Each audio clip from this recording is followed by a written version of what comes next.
A Constituição de 88, no artigo 1º, diz que todo poder emana do povo. No artigo 5º da Constituição, diz que todos nós somos iguais perante a lei. E no artigo 76 da Constituição da Paraíba, diz que todo cidadão tem o direito de efetuar qualquer tipo de denúncia no Tribunal de Contas do Estado, e o Tribunal de Contas tem a obrigação de responder essa denúncia dentro do prazo de 60 dias, com cópia para o denunciante e também para a Assembleia Legislativa. Mas, por incrível que pareça, efetuamos 26 protocolos no Tribunal de Contas, 9 na Assembleia Legislativa, 9 na Câmara de Vereadores, 9 na OAB, e não tivemos resposta, apesar da gravidade do caso, que envolve mais de 454 milhões de reais do dinheiro do contribuinte paraibano. Procuramos a Assembleia, diversos deputados, para pedir para ver o que poderiam fazer, porque isso aí é um problema coletivo, não é um problema pessoal nosso, é um problema que foi reconhecido, inclusive, pelo próprio Ministério Público Estadual e por diversas autoridades da renome nacional, que se trata de um problema coletivo, que inclusive existem 7 ações movidas pelo Ministério Público Estadual que estão tramitando na Justiça. Então a nossa pergunta é a seguinte: como é que podem ignorarem a minha existência como cidadão brasileiro, que eu considero essa atitude uma atitude discriminatória, preconceituosa e intolerante, porque não justifica pelo fato de eu não ser paraibano ignorar a minha existência. Agora fomos a Brasília, protocolamos as denúncias em diversas respeitáveis instituições, as autoridades mandam para João Pessoa pedindo providências e arquivam também o pedido dessas autoridades. É inexplicável, não justifica esse tipo de comportamento. Em 2004, houve uma providência dos órgãos das instituições e da própria Justiça da Paraíba, que mandou prender o gestor na época. Em 2016, aconteceu a mesma coisa. E agora, recentemente, um vereador fez uma denúncia que a prefeitura tinha feito um contrato sem licitação numa empresa que estava envolvida na máfia do lixo em Lima, no Peru, num contrato milionário. Aí eu pergunto, até quando que a classe política vai ficar subestimando a inteligência e a paciência de milhões de brasileiros em cima de um problema que envolve recursos de todos os paraibanos e de todos os brasileiros? Hoje, eu vou fazer uma ressalva muito clara. Os políticos têm que pararem de oprimir o povo brasileiro. E o dia que o povo se levantar, vai ser muito difícil de acudir à sociedade quando o povo se levanta. Nós temos um exemplo recente do que aconteceu, aconteceu na Grécia, quando chegou um ponto que o povo foi tão oprimido e tão massacrado, que tiveram que se reunir todas as instituições, as forças vivas, tanto da parte da iniciativa privada como pública, e reduzir 30% os salários dos trabalhadores, porque não tinha mais como pagar o povo. Nós temos um exemplo aqui da Venezuela, que tem pessoas fugindo da Venezuela porque não tem mercado de trabalho. Ali tem gente morando hoje em Roraima com curso superior, médico, dentista, advogado, e inclusive chegou ao ponto de um juiz federal na Venezuela, está em Roraima, que vive tocando música em bares e restaurantes para poder sobreviver. E ele fez um comentário que ele saiu da Venezuela porque não podia trabalhar mais dentro de um regime autoritário, como é o regime da Venezuela, que o juiz que não desse um parecer ou uma sentença de acordo com os interesses do governo, ele era perseguido. E ele disse que entre a consciência dele, entre os ideais e entre o que ele aprendeu na faculdade, ele preferia abandonar o próprio país dele, mas não vender a dignidade dele e o que ele aprendeu de berço. Isso é um exemplo de vida para o resto, para o Brasil e para o mundo. E o nosso futuro, nós estamos indo para esse caminho, enquanto os políticos não se acordarem e começarem a explorar o povo.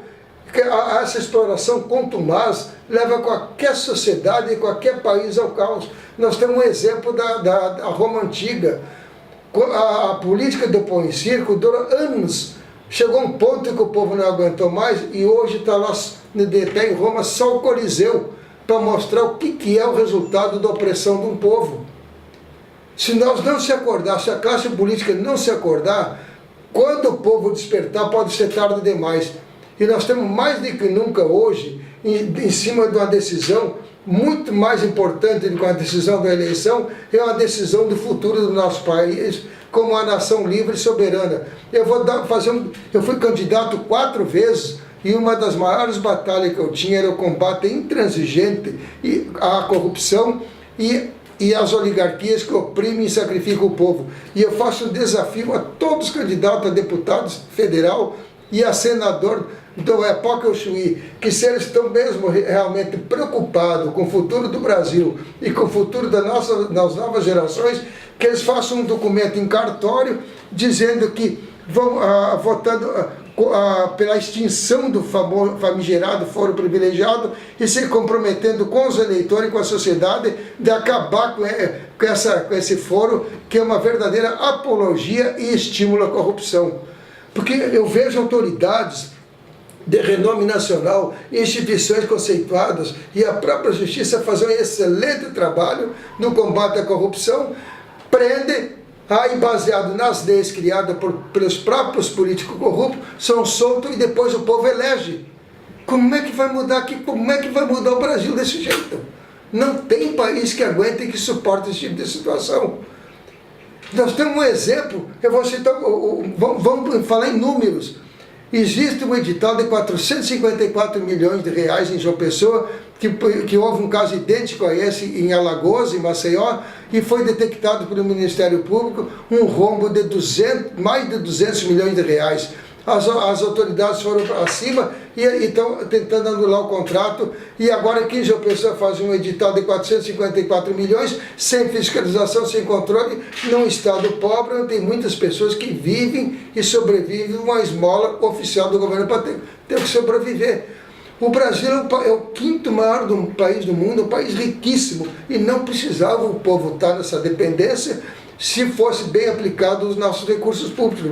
Um exemplo como esse desse edital de 454 milhões de reais, um exemplo de 35 bilhões foram gastos nas Olimpíadas, 37 bilhões foram gastos na Copa do Mundo, 30 bilhões gastos na distribuição de bolsa, e mais 200 bilhões de escândalo na Petrobras, e agora em torno de 500 bilhões gasto no rombo do BNDES. Imagina se esse dinheiro fosse investido na iniciativa privada. Imagina se isso aí fosse aplicado na geração de emprego e renda, no pequeno empresário, desde o pequeno até o médio e grande empresário. O Brasil hoje é uma potência.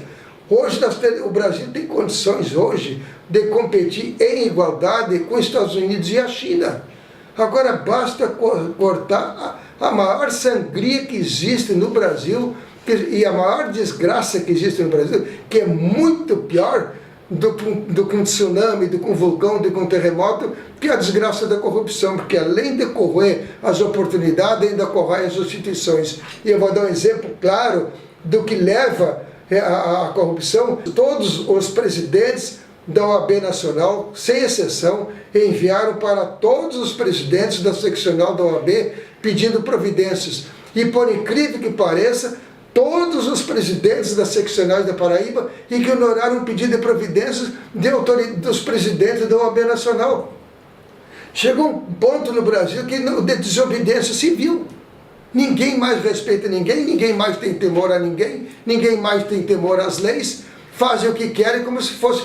Porque hoje o culpado da situação do Brasil, quando alguém chegar e estiver faltando hospital, estiver faltando escola, estiver faltando segurança, estiver faltando transporte público, estiver faltando estrada, culpem a si mesmo, porque a mudança está no poder do voto. Porque eu não admito uma pessoa que se diz esclarecida sair de casa e votar num político corrupto que roubou oportunidade e um delinquente, como diz o ministro do Supremo, um delinquente de colarinho branco que usurpou e roubou o dinheiro público.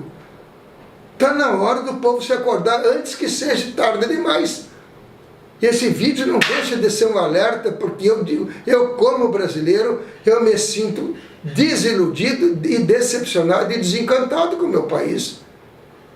Tem 11 milhões de jovens que não fazem nada, perderam as esperanças porque não tem mais oportunidade.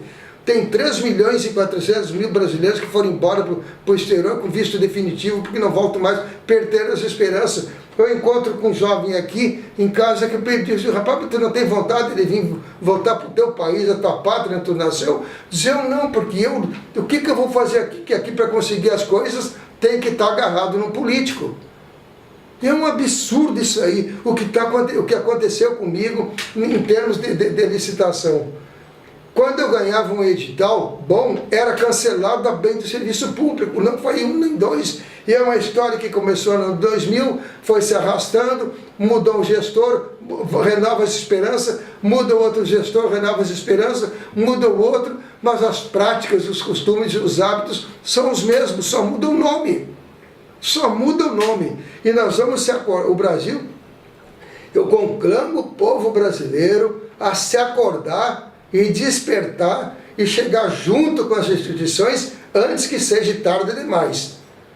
Nós temos um exemplo que o mundo proporciona, como eu citei o caso da Grécia, de Roma e da Venezuela, e nós temos um exemplo dentro da nossa própria casa, que o povo brasileiro não despertou ainda, que é o Rio de Janeiro. O Rio de Janeiro hoje é um caos generalizado, mas quando estavam fazendo festa, eles não se lembraram que depois vinha a conta. E quem está pagando a conta hoje são 208 milhões de brasileiros, e tem muita gente que está pagando a conta, inclusive com a vida. É triste a situação do nosso país, é triste, e eu acho que está mais do que nunca, e eu vou repetir o que eu disse. Todos os políticos vão para o guia eleitoral e dizem, eu arrumei tantos milhões para isso, tantos milhões para o hospital, tantos milhões para a creche, mas tem 7.500 obras no Brasil paradas. Se hoje qualquer brasileiro que precisar de saúde, segurança, transporte e educação não tem, onde é que está o dinheiro?